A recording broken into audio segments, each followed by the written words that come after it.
Þetta verður einn stærsta mathöll á Íslandi og það er gert ráð fyrir 560 sætum og það verða 13 veitingastæðir og hér verða allir reyndustu og bestu veitingamenn landsins.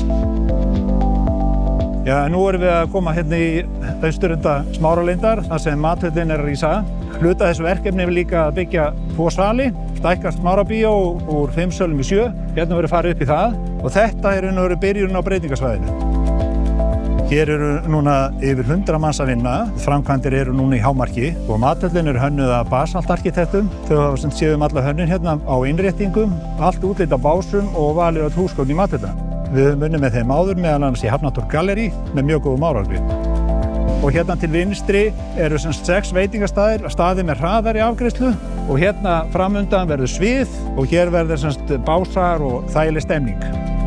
Hérna erum við komin í hjarta svæðisins. Hérna er svona kannski rólegri afgreiðsla og rólegri stemning heldur en á hraðari svæðinu. Hérna höfum við 3 hópaherbergi og hérna fyrir framan okkur er stækkunin á Smáralind sem eru 300–400 fermetrar. Það sem eru glæsilegur arinn og setusvæði fyrir gesti, blómaker og mikið af gróðri sem gerir stemninguna svona huggulegri. Það er sér inngangur og hann er hérna austanverðu, nýr inngangur inn í Smáralind, sérstaklega inn í mathöllina.